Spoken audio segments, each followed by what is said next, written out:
Hello friends, कैसे हो आप सभी और तैयारी कैसी चल रही है बताइएगा ज़रूर। तो फ्रेंड्स, उम्मीद करता हूं कि आप सभी अपनी पढ़ाई में बिजी होंगे, मस्त होंगे, व्यस्त होंगे, क्योंकि आप जानते हैं कि कुछ ही दिन बचे हैं। अर्थात 16 तारीख से आपका एसएससी जीडी के एग्जाम्स शुरू हो रहे हैं और 40,000 वैकेंसी है। वैकेंसी काफ़ी है, तो अपने इन 40,000 वैकेंसियों में से अपनी एक सीट फिक्स करने के लिए आपको दिन रात मेहनत करनी होगी। समय बहुत कम बचा है, इसलिए बिल्कुल दिन रात एक कर दीजिएगा, खून पसीना बिल्कुल एक कर दीजिएगा। और फ्रेंड्स, बिल्कुल भी जो है घबराइएगा नहीं। यदि आपने मेहनत की होगी, सच्चे दिल से आपने पढ़ाई की होगी, तो आपका सिलेक्शन जरूर होगा, आपकी सीट जरूर पक्की होगी। तो चलिए फ्रेंड्स, इस वीडियो को शुरू करते हैं। और ये जो वीडियो है इसमें मात्र 25 प्रश्न है, सेट 2 है, और ये पिछले साल के एसएससी जीडी के एग्जाम में ये आया हुआ है पहली पाली में। इसलिए वीडियो को ध्यान से देखना और अपना आपका टेस्ट कीजिएगा, अपने को चेक करिएगा कि आप इनमें से कितने क्वेश्चंस का आंसर जानते हैं, और अपना स्कोर कमेंट बॉक्स में जरूर कमेंट करिएगा। चलिए फ्रेंड्स, शुरू करते हैं। जो मिशन एसएससी जीडी और यूपीएससी का जो मोटिवेशन कोट है आज का, वो इस प्रकार से है कि अभी तो असली मंजिल पाना बाकी है। फ्रेंड ध्यान से सुनिएगा, अभी तो असली मंजिल पाना बाकी है, अभी तो इरादों का इम्तिहान बाकी है, अभी तो तोली है मैंने मुट्ठी भर जमीन, अभी तो तोली है मैंने मुट्ठी भर जमीन, अभी तो मेरे प्यारे साथियों तोलना आसमान बाकी है। तो चलिए दिन रात एक करिएगा, बिल्कुल मेहनत से अपनी पढ़ाई करते रहिएगा। वीडियो को शुरू करते हैं। आज का पहला प्रश्न आपका इस सामने इस प्रकार से है, फिल इन द ब्लैंक्स को एशिया के प्रकाश के रूप में भी जाना जाता है। आपके सामने 4 विकल्प हैं, इनमें से किसको एशिया के प्रकाश के रूप में भी जाना जाता है? तो इसका राइट आंसर क्या होगा? आपके विकल्प हैं रूमी, गौतम बुद्ध, महात्मा गांधी या फिर स्वामी विवेकानंद। तो इसका सही उत्तर है option number B, Gautam Buddha को ही एशिया के प्रकाश के रूप में भी जाना जाता है। बड़ा ही सिंपल क्वेश्चन है, आपको शायद मालूम होगा। चलिए नेक्स्ट क्वेश्चन है कि निम्नलिखित में से कौन अंतःस्रावी प्रणाली का हिस्सा नहीं है? ये आपका 5 स्टार क्वेश्चन है, और ये पिछले साल सारे प्रश्न आए हुए हैं, इसलिए ध्यान से देखना, टेस्ट करना, और जरूर अपना कमेंट बॉक्स में अपना जो स्कोर है वो जरूर बताइएगा। पीनल ग्लैंड, जो सलाइवरी ग्लैंड, थाइमस ग्लैंड या फिर अधिवृक्क या फिर एड्रिनल ग्लैंड, तो इनमें से कौन सा राइट आंसर होगा? तो फ्रेंड्स, इसका जो सही उत्तर होगा वो होगा ऑप्शन नंबर बी, लार ग्रंथि। जो ये सलाइवरी ग्लैंड है यह अंतःस्रावी प्रणाली का हिस्सा नहीं है। तो फिर ये कौन सा हिस्सा? तो भाई साहब ये जो बहिस्रावी होते हैं, एक्सोक्राइनल ग्लैंड। कौन सा? एक्सोक्राइन ग्लैंड, ये इसका हिस्सा है प्रणाली का। तो चलिए फ्रेंड्स, पहले जान लीजिएगा आप कि जो अंतःस्रावी जो ग्लैंड होती है, एंडोक्राइन ग्लैंड होती है, वे कौन सी होती है? तो फ्रेंड्स, वे होती है जो हमारे शरीर में हार्मोन का स्रावण करती है, उन्हें हम एंडोक्राइन या फिर जो अंतःस्रावी ग्रंथि कहते हैं। और जो ये पीनल ग्लैंड है, पीनल ग्रंथि, ये जिस हार्मोन का स्रावण करती है, तो भाई साहब उसका नाम है सेरोटोनिन और मेलाटोनिन नाम के जो हार्मोन है वे ये उत्सर्जित करती है, स्रावण करती है, जो कि ब्लड में जाता है, खून में जाता है, रक्त में जाता है। और जो थाइमस है, ये थाइमस ग्लैंड जो कि थाइमोक्सिन नाम का एक हार्मोन ब्लड में छोड़ती है। याद रखिएगा, कौन सा हार्मोन? थाइमोक्सिन नाम का हार्मोन ब्लड में छोड़ती है। जबकि जो एड्रिनल ग्लैंड है, अधिवृक्क ग्रंथि, तो भाई साहब ये एड्रिनल नाम का एक हार्मोन, जिसे हम इमरजेंसी हार्मोन भी कहते हैं, ये भी ब्लड में जाता है। लेकिन जो सलाइवरी ग्लैंड है, जो ये आपकी लार ग्रंथि है भाई साहब, ये अंतःस्रावी नहीं है। ये क्या है? बहिस्रावी ग्रंथि है। मतलब एक्सोक्राइनल ये ग्लैंड है जिससे हमारा जो लार है वो बाहर की तरफ निकलता है, अर्थात बाहर आता है। इसलिए सही जवाब होगा आपका विकल्प बी, लार ग्रंथि। और आपने सुना होगा एक होती है जो थायराइड ग्लैंड, थायराइड ग्रंथि, ये क्या है? ये क्या करती है? तो भाई साहब वह लार्जेस्ट एंडोक्राइनल ग्लैंड है, हमारे जो शरीर की सबसे बड़ी अंतःस्रावी ग्रंथि है आपकी थायराइड ग्लैंड। ये भी याद रखिएगा, पूछा जाता है। चलिए आगे बढ़ते हैं। क्वेश्चन नंबर 3, भारत 2020 पुस्तक निम्न में से किसके द्वारा लिखी गई है? डॉक्टर अब्दुल कलाम, प्रणब मुखर्जी, प्रसून जोशी या फिर रामनाथ कोविंद। तो देखिए, ऐसा नहीं है कि पिछले साल जो पेपर में क्वेश्चन आए थे वे पूछे नहीं जा सकते भाई साहब, वे भी बड़े मोस्ट इंपॉर्टेंट है आपके लिए। और ऐसा अक्सर होता है कि जो पिछले प्रीवियस ईयर्स में जो पेपर हुए थे उनमें जो क्वेश्चन आए थे, तो भाई साहब जो क्वेश्चन आते हैं वो भी उनमें से भी काफ़ी प्रश्न पूछे जाते हैं। तो इसलिए इन्हें हल्के में मत लीजिएगा, बिल्कुल भी ध्यानपूर्वक पढ़ना, वीडियो को ध्यान से देखना। तो इसका सही जवाब होगा option number A, doctor APJ Abdul Kalam ने ही लिखी थी भारत 2020 नामक महत्वपूर्ण पुस्तक। और इनकी एक पुस्तक और थी जिसका नाम था विंग्स ऑफ फायर। कौन सा? Wings of fire. ये भी किसने लिखी थी? ये भी भाई साहब इन्होंने ही लिखी थी। किसने? हमारे कलाम साहब ने, जो कि हमारे पूर्व राष्ट्रपति थे, बहुत ही बेहतरीन व्यक्तित्व के ये व्यक्ति थे। चलिए आगे बढ़ते हैं। क्वेश्चन नंबर 4, श्रीलंका में गृह युद्ध कब समाप्त हुआ था? तो भाई साहब ये मोस्ट इंपॉर्टेंट क्वेश्चन इसलिए कि आप आप एक तरह से सेना में जाने वाले हो। यदि आपका सिलेक्शन हो जाता है तो आप अलग अलग तरह की सेनाओं में आप भर्ती होंगे। तो आपको इस क्वेश्चन का आंसर मालूम होना चाहिए क्योंकि ये इसी से संबंधित है। आपसे पूछा गया कि श्रीलंका में गृह युद्ध कब समाप्त हुआ था, 2009, 2001, 1800 या फिर ऑप्शन नंबर डी 1909 में। तो साथियों इसका राइट आंसर है ऑप्शन नंबर ए 2009 में।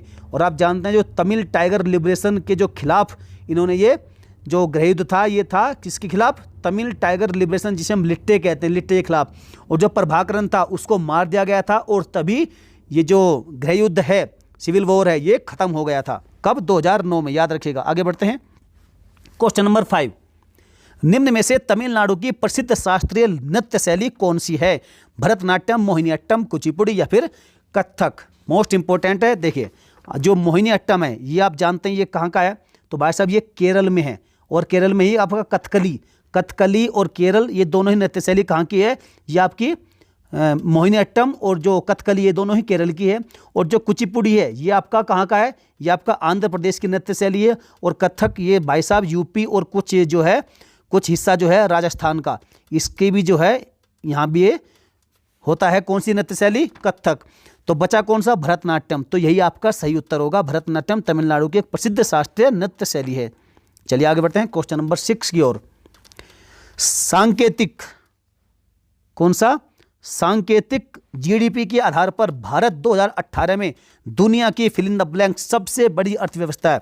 देखिए क्वेश्चन पूछा गया था और ये क्वेश्चन फिर से बन सकता है 2018 में, जिसके लिए बहुत हा हुल्ला हुआ था और बहुत मोदी जी ने भी जगह जगह बहुत भाषण में अपने इसका जिक्र किया था कि भारत दुनिया की कौन सी अर्थव्यवस्था बन गई है। तो भाई साहब इसका जो सही जवाब है वो है ऑप्शन नंबर डी, सातवीं अर्थव्यवस्था बन गई थी भारत 2018 में। और यदि कोरोना नहीं आता, यदि कोविड-19 नहीं आता तो भाई साहब भारत 6वीं जो अर्थव्यवस्था है दुनिया की सबसे बड़ी उसकी ओर बढ़ रहा था, एक कदम उसकी तरफ बढ़ा चुका था। लेकिन जो कोविड-19 है उसके प्रभाव में आकर के हम जो है इस लक्ष्य को पार नहीं कर सके, इस लक्ष्य को नहीं पा सके। चलिए आगे बढ़ते हैं क्वेश्चन नंबर 7। क्वेश्चन नंबर 7 है कि जीएसटी का अर्थ क्या है, वस्तु एवं सेवा कर, विकास एवं सेवा कर, विकास एवं विक्रय कर या फिर वस्तु एवं विक्रय कर। बहुत ही सिंपल क्वेश्चन है। यदि आप इस क्वेश्चन को भी नहीं कर पाएंगे तो भाई साहब कैसे एसएससी जीडी का एग्जाम पास होगा। तो यदि आप इसको भी नहीं कर पाए तो बहुत मुश्किल है भाई साहब, आप छोड़ दीजिएगा फिर एग्जाम देने का सपना। तो इसका सही जवाब क्या होगा, इसका राइट आंसर होगा ऑप्शन नंबर ए, वस्तु एवं सेवा कर, गुड्स एंड सर्विस टैक्स। तो देखिए जो हमारे देश में जितने भी सर्विसेज टैक्स थे, सेवा कर थे, उन सबको रिप्लेस करके आया था कौन सा, गुड्स एंड सर्विस टैक्स, आपका वस्तु एवं सेवा कर, जिसे कब 101 हमारे जो भारतीय संविधान है उसमें 101वें संविधान संशोधन अर्थात जो अमेंडमेंट करके इसे जोड़ा गया था संविधान में और इसे फिर कानूनी जमला जो कानूनी अमला वो पहना दिया गया था, कानूनी रूप इसे दे दिया गया था। चलिए आगे बढ़ते हैं। ये याद रखिएगा आपका 101वां कॉन्स्टिट्यूशन अमेंडमेंट ये किया गया था जीएसटी के लिए। चलिए आगे बढ़ते हैं क्वेश्चन नंबर 8। डीएनए का पूर्ण रूप क्या है, deoxyribo neutral acid, delta nucleic acid, deoxyribo nucleic acid या फिर deoxy nucleic acid. Most important question है। तो बताइए इसका सही आंसर क्या हो सकता है। तो भाई साहब आप जानते हैं कि जो डीएनए होता है ये आप सभी जानते हैं कि ये डबल हेलिकल स्ट्रक्चर होता है हमारे बॉडी में। कौन सा, डबल हेलिकल स्ट्रक्चर होती है ये कौन सी, डीएनए। तो इसका फुल फॉर्म क्या है आपसे पूछा गया है। तो इसका सही जवाब है option number C, deoxyribonucleic acid. चलिए आगे बढ़ते हैं क्वेश्चन नंबर 9। देखिए फ्रेंड्स सभी प्रश्न मोस्ट इंपोर्टेंट है, बस आपका काम है 1-2 बार वीडियो को देख लिया करें ताकि आपको, भले ही आप इन प्रश्नों को नोट मत करिएगा लेकिन आपका अभी क्योंकि समय कम बचा है और आपको तैयारी बहुत ज़्यादा करनी है। यदि आपकी तैयारी हो चुकी है तो बहुत बढ़िया है, आप इनको रिवीजन करिएगा। और अभी हालांकि रिवाइज करने का ही समय बचा है देखा जाए तो इसलिए रिवाइजन अपने जो रिवीजन है उस पर ध्यान दीजिएगा सबसे ज़्यादा। चलिए क्वेश्चन नंबर 9 है, निम्न में से कौन सा कथन भारतीय लोकतंत्र के संदर्भ में सही है, लोगों को अपने प्रतिनिधि चुनने की अनुमति देता है। जो हमारा भारतीय लोकतंत्र है वह क्या करता है, लोगों को अपने जो प्रतिनिधि हैं उनको चुनने की अनुमति देता है या लोगों को वित्तीय आपातकाल के मामले में देश को संभालने की अनुमति देता है। ये आपका गलत है, ये नहीं है। लोगों को तीर्थ यात्रा के करों का भुगतान करने का आदेश देता है, बिल्कुल गलत है। सेना को देश पर शासन करने की अनुमति दे, तो हो ही नहीं सकता। तो बचा क्या? ऑप्शन नंबर ए, लोगों को अपने प्रतिनिधि चुनने की अनुमति देता है।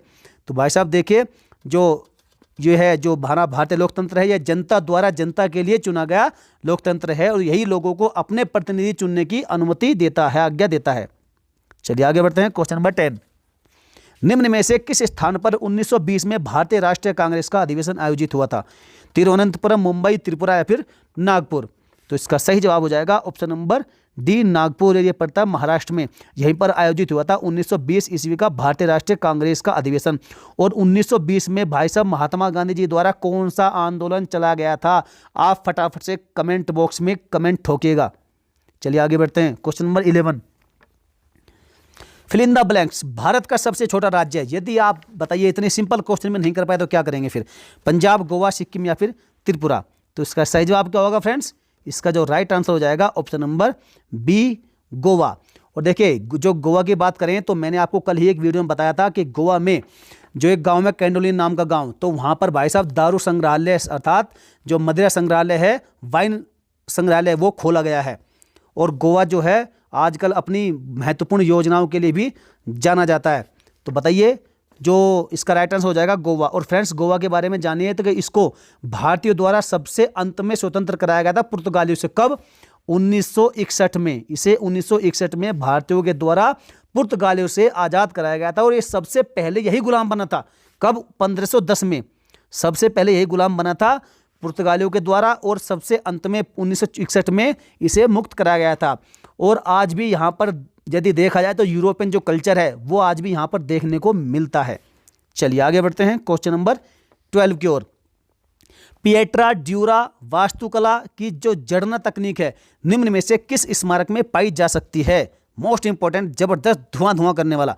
ताजमहल, इंडिया गेट, चार मीनार या फिर गेटवे ऑफ इंडिया? तो इसका जो राइट आंसर है ऑप्शन नंबर ए हो जाएगा, ताजमहल। तो देखिए, जो पिएट्रा है, ड्यूरा है या वास्तुकला है, जो इसकी जड़ना तकनीक है, ये जो किसमें सबसे अधिक, किसमें? ताजमहल में पाई जाती है ये तकनीक। और देखिए फ्रेंड्स, इन सभी जो कलाओं को भारत का क्या है? अजूबा। भारत का अजूबा भी कहा जाता है, भारत का अजूबा उनको बोला जाता है इन सभी कलाओं को, जो पिएट्रा है, ड्यूरा है, इनको। और इनके जो वास्तुकार थे, जो आर्किटेक्ट थे, वो कौन थे? उनका नाम था ईसा खान व मोहम्मद अहमद लाहौरी। कौन? ईसा खान और मोहम्मद अहमद लाहौरी थे इसके जो ताजमहल के वास्तुकार। चलिए आगे बढ़ते हैं। Question number 13, fill in the blanks. एक पक्षी है जो शांति का प्रतीक है। इनमें से आपको नाम बताना है, और मैं जानबूझकर आपको ये डायग्राम लेकर आया हूं आपके सामने, ताकि आपको मालूम हो सके कि ये है क्या।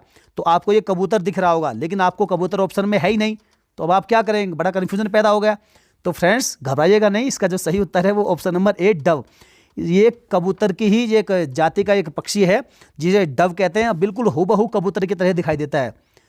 तो याद रखिएगा, ये मोस्ट इंपोर्टेंट क्वेश्चन है। और इसे क्या होता है? कोलबिंडी भी कहते हैं। देखिए मैं यहाँ पर लिख देता हूँ, ये जो पक्षी है, यदि डव नहीं आएगा तो भाई साहब ये आपको विकल्प में देखने को मिलेगा कोलबिंडी।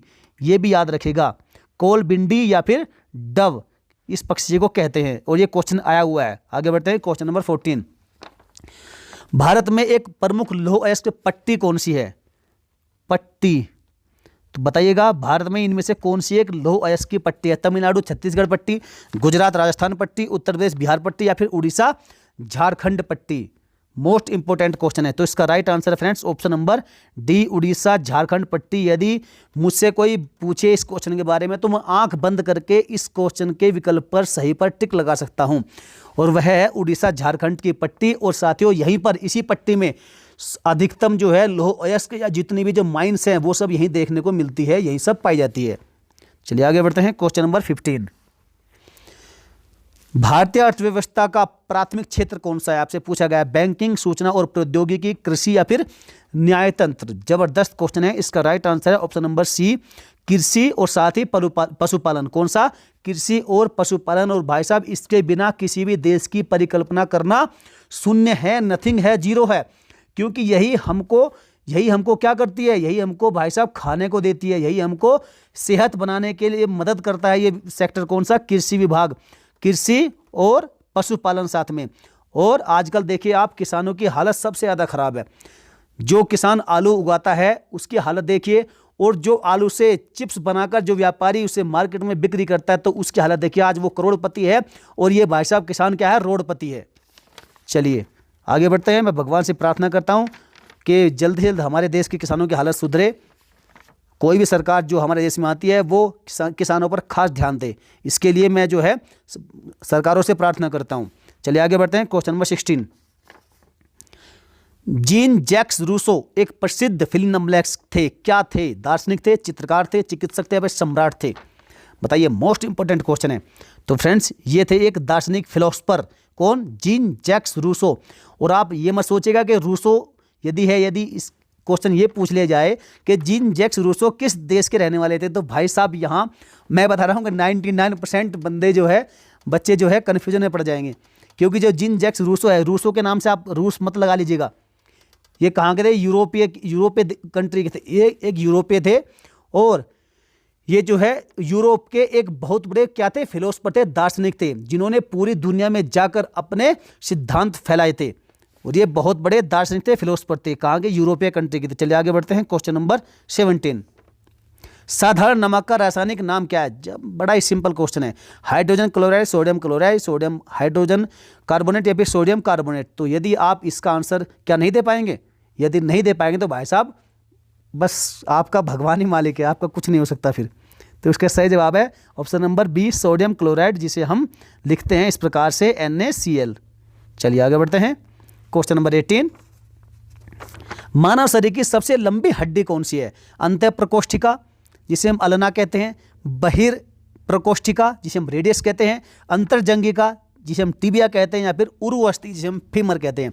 अच्छा देखिए, यदि इस जो क्वेश्चन है यदि इसके विकल्प में ये इंग्लिश नाम ना आए और खाली हिंदी नाम दे जाए, तो बताइए कितने बच्चे यहाँ कन्फ्यूजन में रहेंगे, कितनों को डाउट पैदा आएगा और समझ में नहीं आएगा।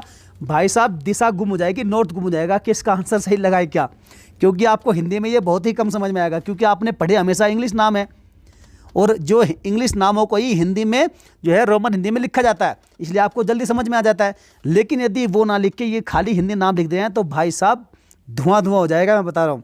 तो इसका राइट आंसर क्या होगा? इसका सही जवाब होगा कौन सा? ऑप्शन नंबर डी, उर्वस्थि जिसे हम फीमर भी कहते हैं और ये जांग की हड्डी होती है, जांग में पाई जाती है, सबसे बड़ी हड्डी होती है मानव शरीर की। चलिए आगे। और सबसे छोटी कौन सी होती है? तो भाषा सबसे छोटी होती है कान की हड्डी से स्टेपीज कहते हैं। कौन सा? स्टेपीज सबसे छोटी कान की।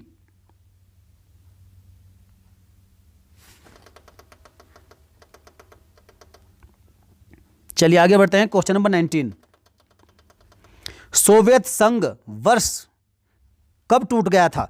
1991, 1880, 2000 या फिर 1900? तो देखिए सोवियत संघ जो रूस है वो एक पहले बहुत बड़ा भाग हुआ करता था, बहुत बड़ा उसका एरिया था। ये तजाकिस्तान है, ये सब उसी के हिस्से थे। तो आपसे पूछा गया ये कब टूटा था? तो भाई साहब यह टूटा था 1991 में, ये 1991 में टूट गया था और ये अलग अलग यहाँ से बहुत से देशों का निर्माण हो गया था, सब अपने अपने को स्वतंत्र कर लिए थे काफ़ी लोग देशों ने, और जो कजाकिस्तान वगैरह ये सब उसी के हिस्सा थे। चलिए आगे बढ़ते हैं क्वेश्चन नंबर 20 की ओर। इंग्लिश चैनल को तैरकर पार करने वाली पहली भारतीय महिला कौन थी? शिवानी कटारिया, शिखा टंडन, सानिया मिर्जा या फिर आरती शाह? तो जबरदस्त क्वेश्चन है, इसका राइट आंसर है ऑप्शन नंबर डी, आरती शाह ऐसी थी, पहली भारतीय महिला थी भाई साहब ये, और इंग्लिश चैनल को तैरकर पार करने वाली ये पहली भारतीय महिला बनी थी। कौन सी? आरती शाह। 5 स्टार लगा लीजिएगा, छाप लीजिएगा बिल्कुल दिमाग में। Question number 21। लावणी, आपसे पूछा गया कि जो लावणी है निम्न में से कहाँ का लोक नृत्य है, कहाँ का फोक डांस है? महाराष्ट्र, राजस्थान, गुजरात या फिर बिहार? तो इसका राइट आंसर है ऑप्शन नंबर ए, महाराष्ट्र का जो लावणी है यह महाराष्ट्र के लोक नृत्य का ही एक रूप है, फोक डांस का एक रूप है। चलिए आगे बढ़ते हैं क्वेश्चन नंबर 22। पत्तियों में मौजूद हरे वर्णों को कहा जाता है, क्या कहा जाता है? फ्लोएम, जाइलम, पर्णरहित या फिर उत्तक? ये आपका बहुत बढ़िया क्वेश्चन है। तो देखिए फ्रेंड्स, इसका राइट आंसर आप थोड़ा बहुत अनुमान लगा पा रहे होंगे यदि आपने थोड़ा भी साइंस पढ़ा है। तो इसका राइट आंसर क्या है पहले जान लीजिएगा, ऑप्शन नंबर सी, पर्णहरित। पर्णहरित इसका सही उत्तर है। जो पत्तियों में मौजूद हरे वर्णक होते हैं उसको कहते हैं पर्णरहित। और अब जान लीजिएगा बाकी के बारे में भी। जो जाइलम है ये क्या करता है? ये पौधों में पानी को ऊपर लेके जाता है, जल को ऊपर लेके जाता है। देखिए जाइलम जल, याद रखिएगा ये ट्रिक के माध्यम से। जो जाइलम के है ये जल को ऊपर लेके जाता है पौधों में, और बाहर से जो फ्लोएम है ये फूड को लेके जाता है। फ्लोएम से फूड या भोजन, ये भोजन को खाने को लेकर जाता है। और जो क्लोरोफिल है, ये क्लोरोफिल ये क्या करता है, क्लोरोफिल अर्थात पर्णहरित, ये क्या करता है, खाना बनाने में मदद करता है। और ये क्या, हरे रंग का होता है। कौन सा, ग्रीन कलर का होता है, हरे रंग का। और ये जो है पत्तियों में मौजूद हरा वर्णक होता है, जिसको कहते हैं पर्णहरित या फिर क्लोरोफिल। चलिए आगे बढ़ते हैं। Question number 23, fill in the blanks. Olympic में रजत पदक जीतने वाली पहली भारतीय महिला कौन है? पीवी सिंधु, तन्वी लाड, अरुंधति पंतवाने या फिर साइना नेहवाल। तो आपने यदि रियो ओलंपिक देखा होगा तो रियो ओलंपिक में जो बैडमिंटन का जो फाइनल मैच खेला गया था, तो उसमें हमारी भारतीय जो महिला थी उसने पीवी सिंधु, उसने उसका नेतृत्व किया था और वह जीतते जीतते हार गई थी, अर्थात गोल्ड मेडल जीतने से चूक गई थी। और उसे क्या मिला था, उसे जो है रजत पदक मिला था पीवी सिंधु को। और यही जो है ओलंपिक में रजत पदक जीतने वाली पहली भारतीय महिला बन गई थी। चलिए आगे बढ़ते हैं। क्वेश्चन नंबर 24, नर्मदा नदी मध्य प्रदेश में कहाँ से निकलती है? अमरकंटक की पहाड़ियों से, अरावली की पहाड़ियों से, नीलगिरी की पहाड़ियों से या फिर सतपुड़ा की पहाड़ियों से। मोस्ट इंपोर्टेंट क्वेश्चन है। तो देखिए ये आपका क्या है, यहाँ आपका क्या है, यहाँ आपका मान लीजिए आप, ये आपका जो अमरकंटक की पहाड़ियाँ हैं, इसका राइट आंसर होगा अमरकंटक की पहाड़ी। तो अमरकंटक की पहाड़ी से नर्मदा नदी निकलती है, जो कि कहाँ, पश्चिम की ओर बहती है और यहाँ का ये अरब सागर में गिर जाती है। कहाँ पर, अरब सागर में गिर जाती है। और यहीं पर एक और है सतपुड़ा रेंज। कौन सी, सतपुड़ा की पहाड़ी। और सतपुड़ा रेंज से ही एक नदी और निकलती है, सतपुड़ा रेंज में है मुल्ताई की पहाड़ी। कौन सी, मुल्ताई की पहाड़ी। यहाँ से एक नदी और निकलती है जिसका नाम है तापी। तापी नदी निकलती है यहाँ से, एक और नदी। मोस्ट इंपोर्टेंट क्वेश्चन है ये। तापी नदी कहाँ से निकलती है? सतपुड़ा रेंज की मुल्ताई की पहाड़ी से। याद रखिएगा मुल्ताई नाम, मुल्ताई की पहाड़ी। और जो ये अमरकंटक की पहाड़ी से यहाँ से निकलती है आपकी नर्मदा नदी, जो कि जाकर ये अरब सागर में गिर जाती है। चलिए आगे बढ़ते हैं। अच्छा यहाँ पर देखिए, यहाँ पर क्वेश्चन के जो विकल्प हैं उनको देख कर ही समझ में आ जाएगा, क्योंकि अमरकंटक आप समझ गए होंगे, अरावली और नीलगिरी ये तो दो नहीं हो सकते, क्योंकि नीलगिरी ये साउथ में है और अरावली ये राजस्थान की पहाड़ी है।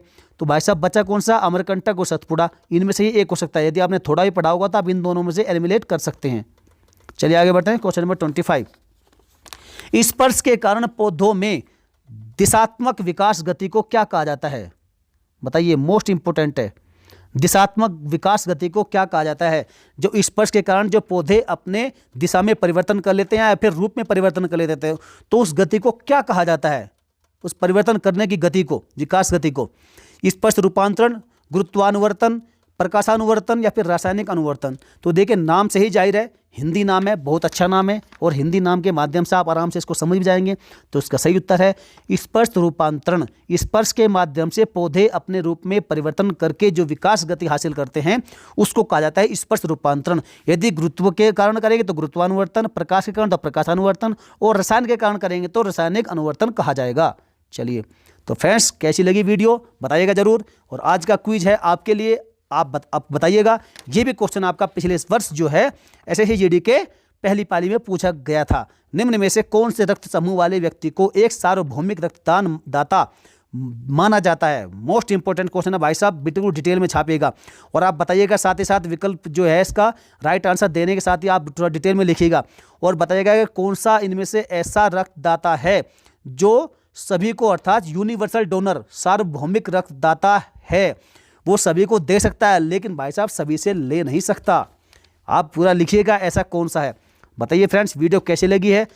यदि अच्छी लगी हो तो वीडियो को लाइक करिएगा। आपको ये थोड़ा भी यूजफुल लगी हो, हमारी मेहनत थोड़ी भी कारगर लगी हो तो आप वीडियो को लाइक जरूर करिएगा। और अपने सभी जितने भी दोस्त हैं, जितने भी ग्रुप्स हैं, जो भी भाई बहन एसएससी जीडी का एग्जाम दे रहे हैं, तो भाई साहब फटाफट से उनको शेयर कर दीजिएगा, धुआं कर दीजिएगा, क्योंकि समय बहुत कम बचा है। और आप अपनी हेल्प तो कर ही सकते हैं, साथ ही साथ इस वीडियो को शेयर करके आप दूसरों की भी हेल्प कर सकते हैं, दूसरों की भी मदद कर सकते हैं, ये आपका फर्ज बनता है।